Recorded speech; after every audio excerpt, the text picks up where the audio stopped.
Many youth leave the church because they feel unloved and unimportant.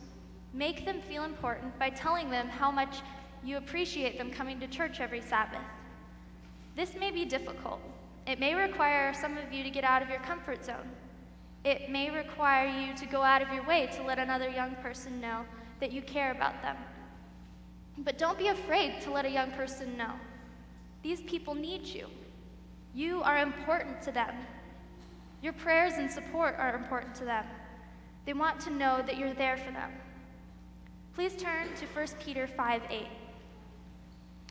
This verse may have been written by Peter as he remembered his time in the Garden of Gethsemane. He may have remembered that he fell asleep while Christ was praying for he and his friends.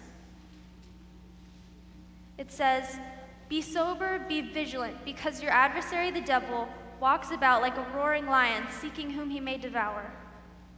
Satan is walking about on earth. He's stuck here, so that's all he can do. But while he walks about on earth, he's working to destroy the lives of those who live on earth. He especially targets us young people. He knows that we're prone to temptations, and he knows that we have weaknesses. But if we have support, we'll be less prone to these temptations because we'll be more confident in God's will, and we will be stronger to withstand the temptations of the devil. Each and every young person here today is important to God.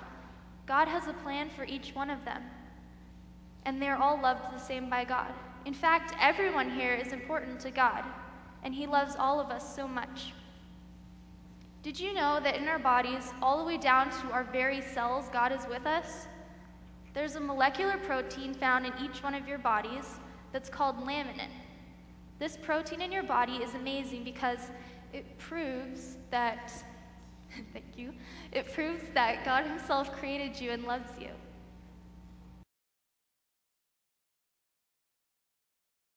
Again to 1 Timothy 4:12.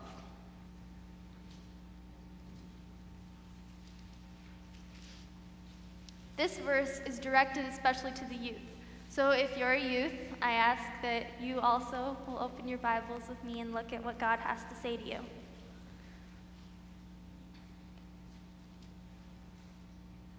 Let no one despise your youth, but be an example to the believers in word, in conduct, in love, in faith, in purity. Don't let anybody look down on you because you're younger than them or because you're less experienced than they are. My friends, even though we are young, we're still important.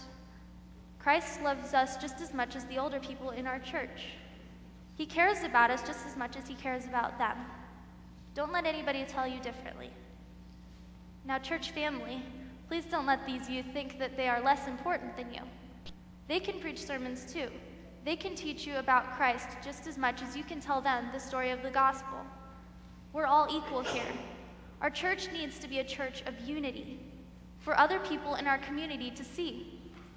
We all need to be an example to them that when all are of one body and one mind in Jesus, we can accomplish great things for him.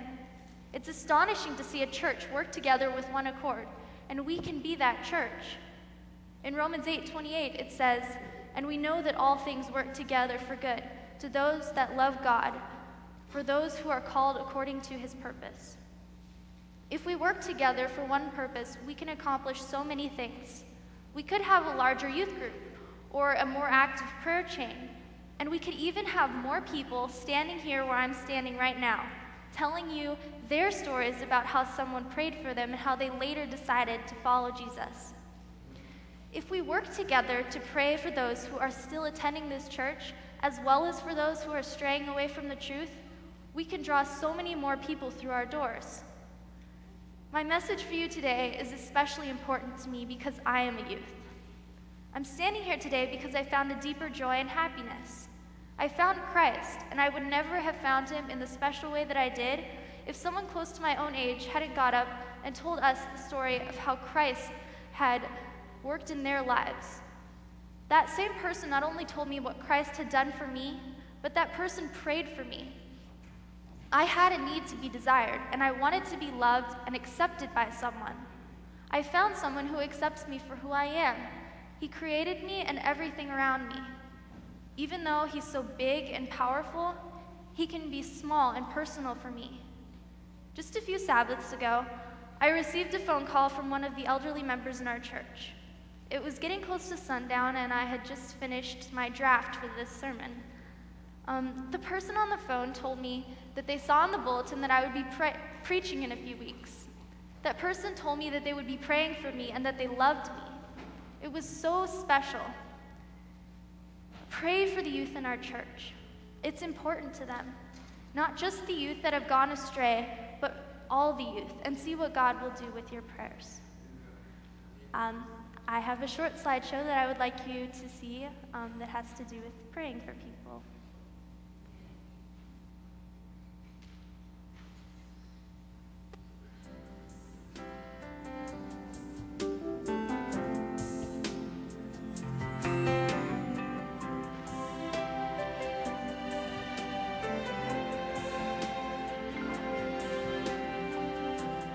Pressing over me like a big blue sky. I know someone has me on their heart tonight. That's why I know it's gonna be alright, 'cause somebody's praying me through. Somebody's praying me through.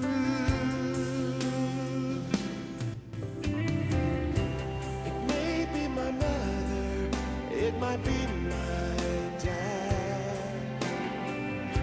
or an old friend I forgot I had.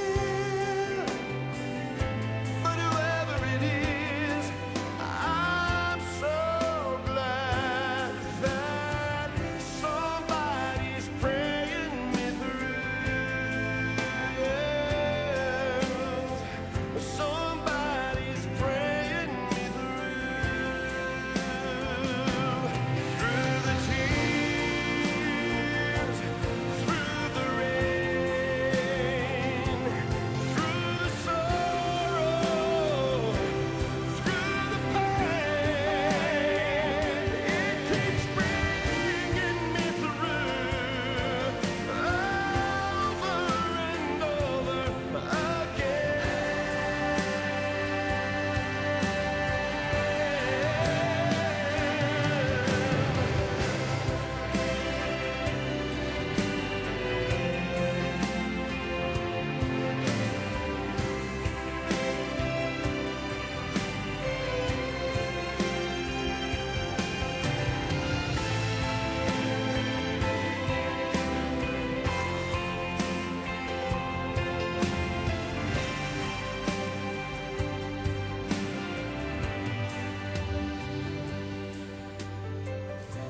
So when you're drowning in a sea of hurt, and it feels like life couldn't get any